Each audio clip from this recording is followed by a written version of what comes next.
우리가 베드로전서 강해를 지금 듣고 있는데, 베드로전서의 말씀을 우리가 잘 아는 말씀도 있고 또 비교적 듣지 못한 말씀도 있을 텐데, 이번에는 한 장 한 장을 강해로 하나님의 말씀을 듣는데, 특별히 흩어진 나그네들에게 하시는 말씀, 이런 관점으로 하나님의 말씀을 읽고 있습니다.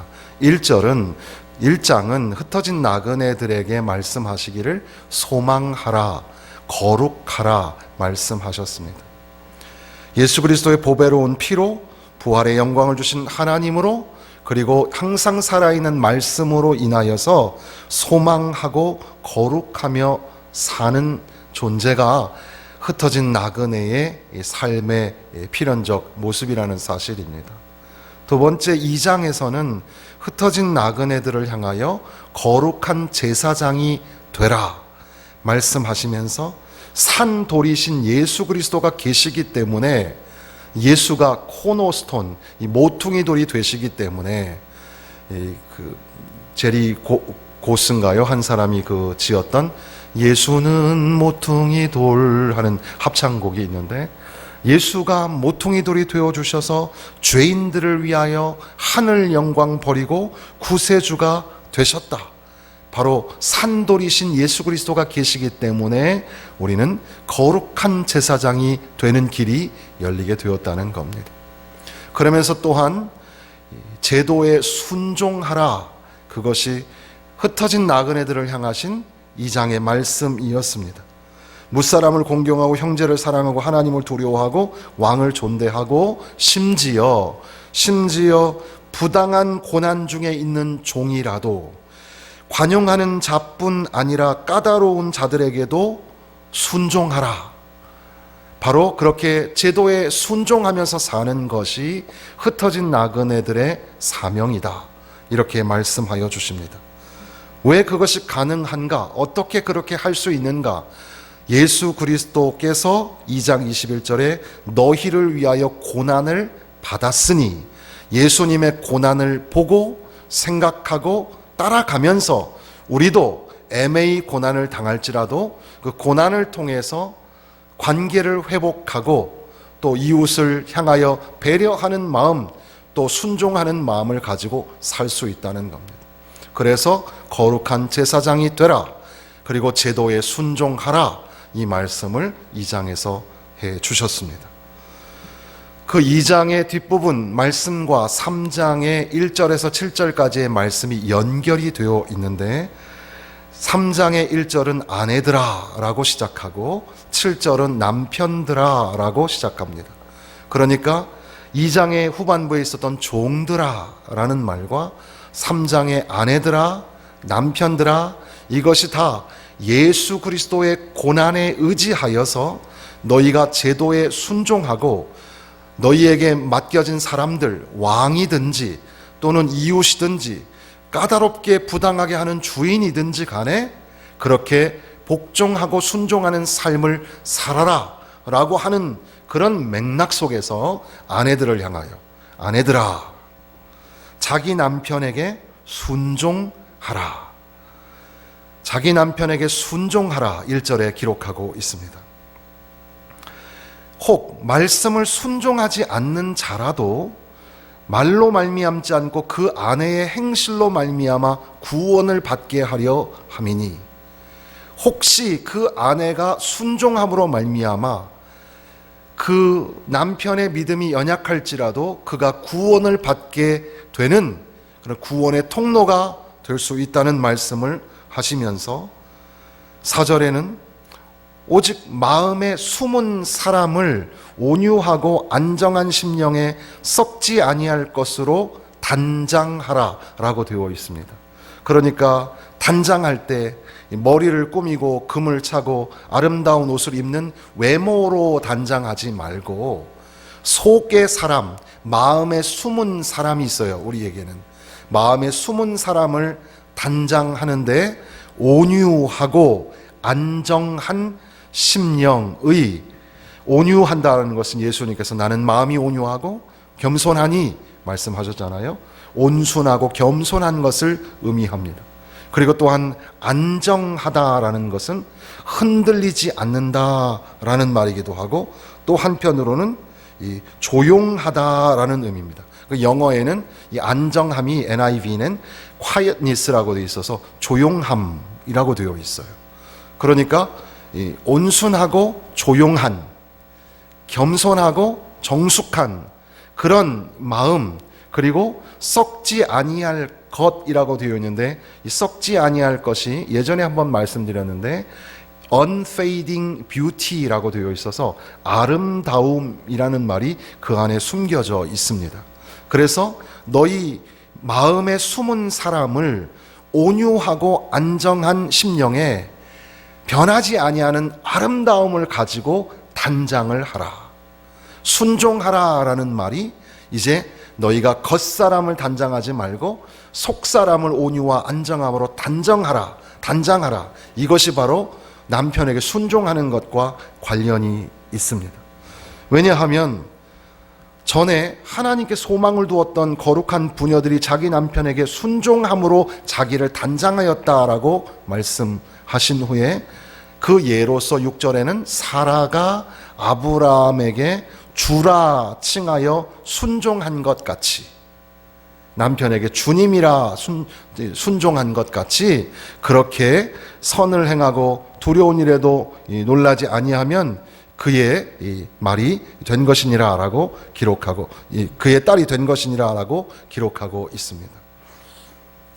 그러니까 온유하고 안정한 심령의 아름다움으로 순종하라. 어떻게 이게 가능합니까? 이것은 예수 그리스도의 고난의 발자취를 좇을 때 비로소 남편을 향하여 순종하고 복종으로 단장할 수 있다라는 겁니다. 온유함을 가지고, 그리고 안정함을 가지고, 그러니까 겸손함과 정숙함을 가지고 남편에게 복종하는 것, 바로 그것이 아내들이 예수님의 십자가의 발자취를 쫓을 때, 고난의 자취를 쫓을 때 할 수 있는 그런 나그네 길의 삶이라는 사실입니다.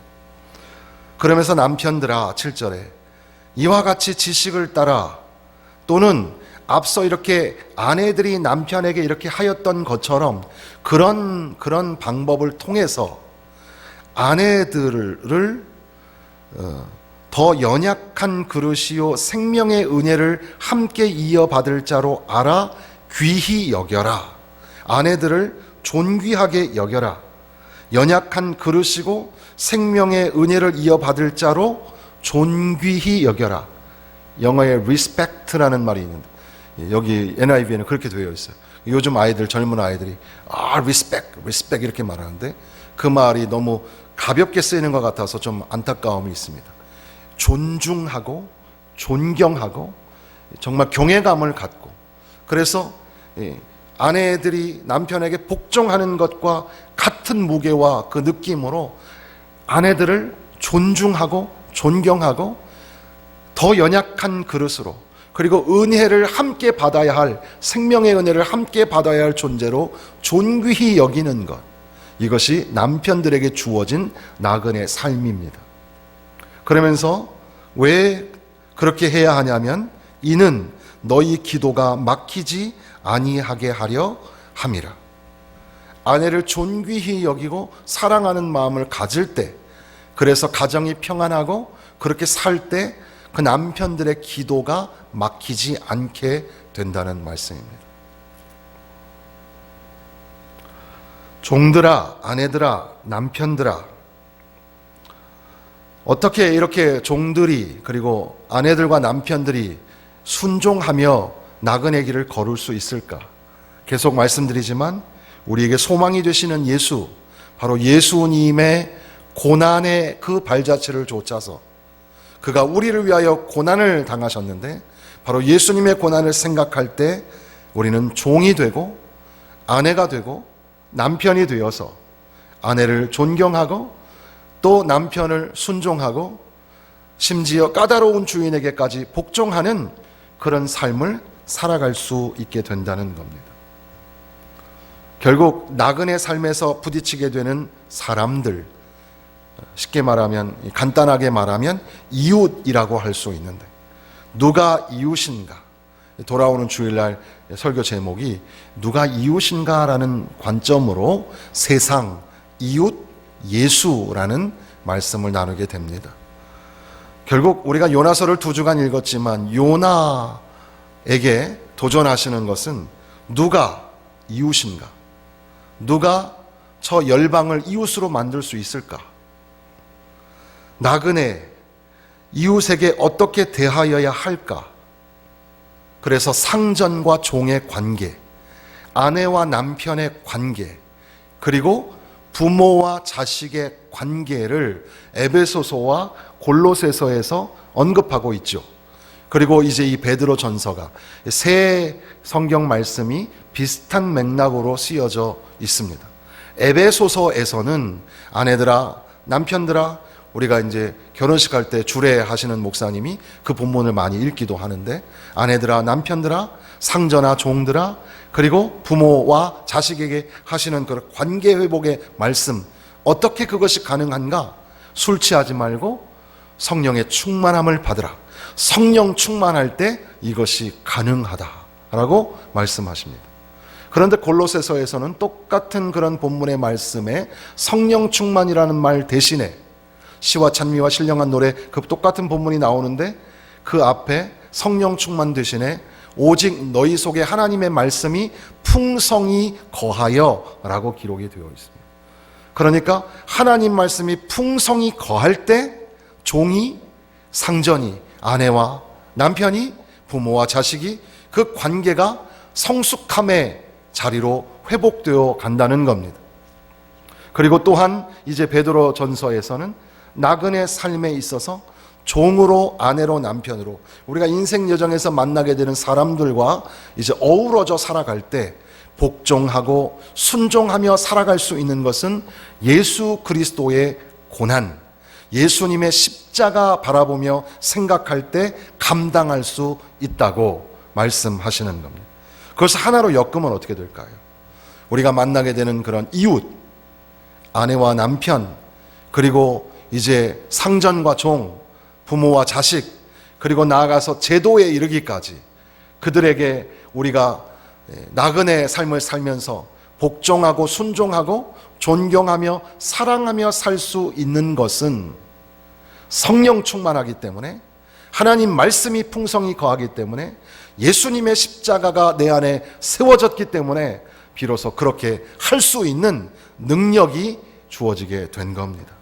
바라기는 저와 여러분 모두가 다 우리에게 만나지는 모든 사람들에게 사랑하고 아끼며 존경하고 순종하는 그런 성숙한 관계로 나아가시기를 주님의 이름으로 축원합니다.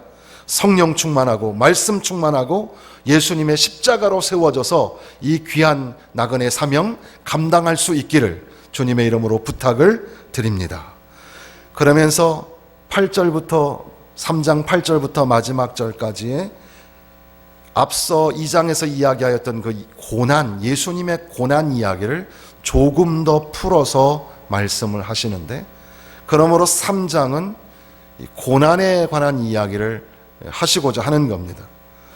물론 앞서 축복의 통로가 되는 축복에 관한 이야기를 먼저 하시기에 오늘 제목은 나그네 복을 받다라고 그렇게 정하였는데, 복을 받는 5가지 비결 또는 방법, 우리가 5손가락, 이렇게 손가락이 있는데 여기에 8절의 말씀에 보면 마지막으로 말하노니 너희가 마음을 같이 하고 동정하며 형제를 사랑하며 불쌍히 여기며 겸손하며, 이게 5가지입니다. 하나는 같은 마음, 두 번째는 동정, 세 번째는 형제사랑, 네 번째는 불쌍히 여김, 5번째는 겸손함.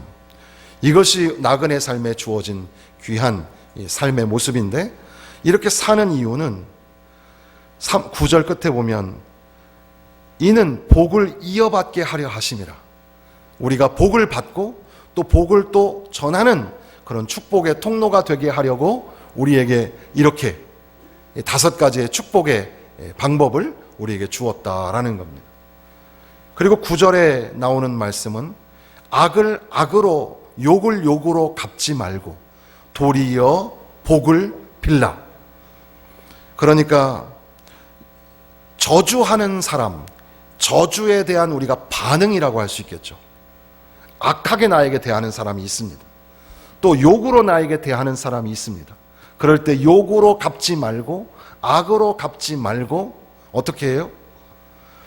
복을 빌라. 이게 축복이죠. 축복이란 말이 복을 빌다입니다. 빌축자, 복복자. 복을 빌라. 이게 축복이죠. 축복. 악으로 또 욕으로 나에게 당하여지는 일들 가운데서도 오히려 악으로 욕으로 갚지 말고 복을 빌어주는 것. 예수님께서 마태복음 5장에 또 내 이웃을 사랑하고 내 원수를 미워하라 하였다는 것을 너희가 들었으나 나는 너희에게 이르노니 너희 원수를 사랑하며 너희를 박해하는 자를 위하여 기도하라. 이게 예수님이 주신 말씀이죠. 가장 중요한 말씀이겠습니다. 저주에 대한 반응으로, 응답으로서 축복, 이 복을 비는 것, 이것이 오늘 우리를 부르신 부르심이라는 겁니다. 이를 위하여 너희가 부르심을 받았으니 이는 복을 이어받게 하려 하심이라. 축복의 통로가 되게 하려고 우리를 부르셨고, 우리가 그렇게 앞서 언급한 5가지처럼 마음을 같이하고 동정하고 형제 사랑하며 불쌍히 여기며 겸손하며 도리어 악한 자의 반응 앞에 악한 자에게 대항하여서 욕으로 악으로 갚지 아니하고 복을 비는 것, 그래서 복을 이어받게 하는 것이 오늘 우리에게 주어졌다고 말씀하고 있습니다. 그러면서 이제 축복과 함께 고난이 왜 우리에게 축복이 되는가? 14절 말씀에 가보시면 그러나 의를 위하여 고난을 받으면 복 있는 자니 그들이 두려워하는 것을 두려워하지 말라. 의를 위하여 고난을 받으면 복 있는 자니. 죄를 짓고 고난받는 게 아니라 의를 위하여 고난을 받으면 복 있는 자니. 그래서 때로는 우리가 의를 위하여 고난을 받습니다. 죄로 인하여 우리에게 징계가 있지만 때로는 의롭게 함에도 불구하고 고난이 찾아올 수 있습니다. 하나님의 백성답게 살려고 하다 보면, 선하게 살고 착하게 살다 보면 고난이 찾아올 수 있습니다. 그런데 그 고난이 도리어 너희에게 복이 된다, 복 있는 자가 된다 말씀하십니다.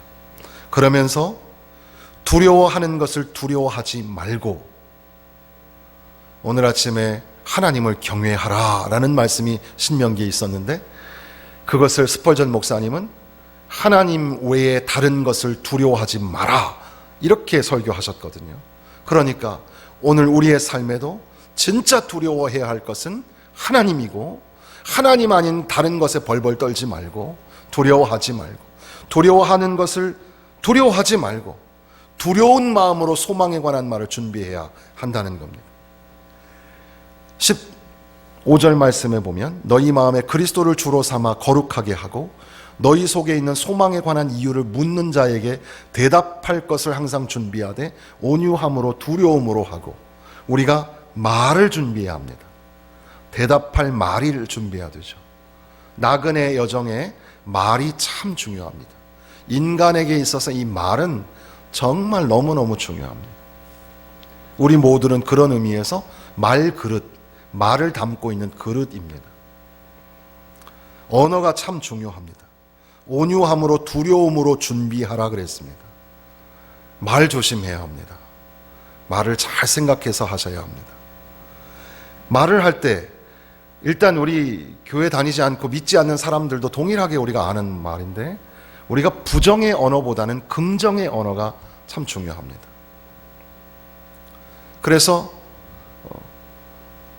실패라는 단어보다는 성공은 없다라고 하는 말이 더 긍정적으로 표현하는 거잖아요. 그런 식으로 우리가 어떤 단어나 문장, 우리가 이야기를 할 때 긍정의 언어를 담는 것, 그런 훈련은 매우 중요합니다. 그리고 나아가서 신앙의 언어가 돼야죠. 믿음의 언어가 돼야 합니다. 안 돼. 저거 그렇게 하면 안 되는 거야. 라고 하는 게 아니라 돼. 주님 안에서 되는 거야. 하나님이 하실 거야. 하나님이 도와주실 거야. 믿음의 언어가 필요하죠. 그리고 그 언어가 궁극적으로는 하나님을 기쁘시게 하는 언어인가, 하나님께 영광을 돌리는 언어인가 잘 생각하셔야 합니다. 우리 자녀들 키워보면 저희 아이들도 가끔 저희를 감동시키는 말을 뜬금없이 할 때가 있어요. 어떻게 저 아이가 저런 말을 할까? 그 말 한마디에 그냥 어쩔 줄 몰라 해요. 우리도 말을 할 때 하나님이 다 들으십니다. 말할 때 잘 생각해서 말하고, 어떻게 하면 이 말을 하면 하나님이 기뻐하실까? 하나님 앞에 영광을 돌릴 수 있을까? 너희의 소망이 뭐니? 너 나그네 길의 소망이 뭐야? 라고 묻는 사람한테 우리가 소망에 관하여 대답할 걸 잘 준비하되 온유와 두려움으로 준비하라고 기록하고 있습니다. 17절에 보면 선을 행함으로 고난받는 것이 하나님의 뜻일진데, 14절에서는 고난을 받는 것이 복 있는 자라라고 했고 17절에서는 고난받는 것이 하나님의 뜻이다라고 말씀하십니다. 그러면서 선을 행하는 것이 얼마나 중요한가? 선을 행함으로 고난받는 것이 하나님의 뜻일진데 악을 행함으로 고난받는 것보다 나으니라. 그러니까 영어에는 doing good, 그래서 선을 행하라. 그리고 not doing evil이라고 하는 말, 악이란 말이 있는데 악을 행하지 말고 선을 행하라 라는 말입니다. 선을 행하다가 고난을 당할 수 있습니다. 착한 사람이 고난받을 수 있습니다. 물론 여기서 말하는 선은 세상에서 말하는 착함을 넘어서는 이 성경적인 말씀적인 선을 의미하는 것이고 하나님의 뜻을 이루어가는 선을 의미하는 것이지만, 아무튼 통틀어서 악한 것을 행하지 말고 선을 행하라. 그런데 선을 행하다가 고난받는 것이 하나님의 뜻이다 말씀하시는 겁니다. 그런데 재미있는 것은 그 말씀과 연결하여서 20절부터 마지막 절까지 나오는 말씀은 선을 행함이 뭐냐? 선을 행함이 복종이라고 다시 말씀하시는 겁니다. 노아의 시대에 방주가 있었습니다. 그런데 하나님이 오래 참고 기다리실 때에 복종하지 아니하던 자들이 방주에 들어가지 못합니다. 방주에 들어가 구원받은 자가 겨우 8명밖에 안 된다고 기록을 하는 겁니다.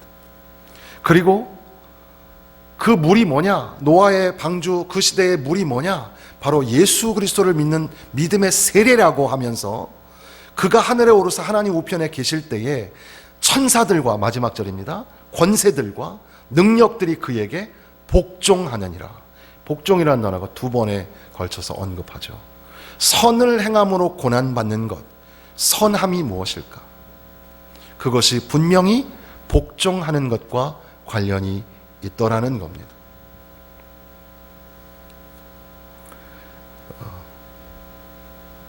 짧은 시간에 빠른 속도로 3장의 내용을 이렇게 읽었습니다. 다시 간단하게 정리하면 예수 그리스도의 고난, 그것을 바라보면서 이 종, 상전, 아내와 남편, 우리의 이웃, 그들과의 이 성숙한 관계 회복이 우리에게 필요하고 그것이 가능하게 되었다. 그러면서 흩어진 나그네들에게 뭐라고 선포하시냐면 고난의 사람이 되라. 고난의 사람이 되라. 1장에서는 소망하라, 거룩하라. 2장에서는 거룩한 제사장이 되라, 제도에 순종하라. 이제 3장에서는 고난의 사람이 되라 말씀하시는데, 그걸 조금 더 세부적으로 나누면 고난으로 축복의 통로가 되라. 두 번째, 고난으로 하나님의 뜻을 이루어라. 축복이 뭡니까? 축복 5가지, 축복의 통로, 방법, 같은 마음, 동정, 형제사랑, 불쌍히 여김, 겸손. 언어가 무엇입니까? 소망의 언어, 경건의 언어, 온유함과 두려움의 언어, 믿음의 언어, 하나님이 기뻐하실 만한 언어. 그 다음에 행함, 축복, 언어, 그리고 행함. 행함은 무엇입니까? 악을 행하지 말고 선을 행하고, 선을 행하는 것, 그것이 하나님의 뜻이다. 선을 행하다가 고난받는 것이 하나님의 뜻이다. 그런데 이 선을 행한다는 게 뭐죠? 복종하는 것. 그리고 천사와 권세와 능력이 예수 그리스도에게 복종하는 것처럼 우리도 예수에게 복종하고 하나님의 말씀에 복종하는 삶을 살아드리는 것.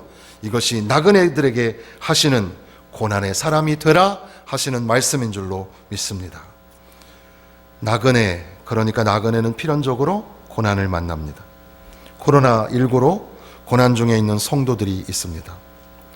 또 삶의 복잡한 문제로 아파하고 오늘도 눈물을 흘리는 성도를 뵙고 왔는데, 또 그리고 코로나 사태로 인하여서 어려움을 당하고 있는 미자립 교회 목사님들을 오늘 제가 쭉 전화를 드렸었는데, 그래서 이러한 이 고난으로 인하여서 어디로 가야 할지 막막함을 가지고 주저앉아 있는 흩어진 나그네들이 참 많습니다. 어떤 글에 보니까 사람들은 티백과 같다라는 말이 있었습니다. 티백, 차를 끓이는 그 티백 있죠.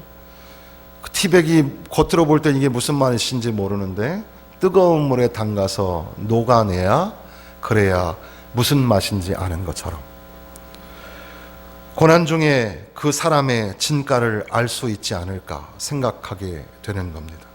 비록 나그네 여정, 고난이 다가오고 그 고난이 우리의 나그네 삶의 필연적 만남일지라도 예수 그리스도의 고난에 그 사랑의 은혜를 통해서 고난을 통과하시는 거룩한 나그네 되시기를 주님의 이름으로 축원합니다.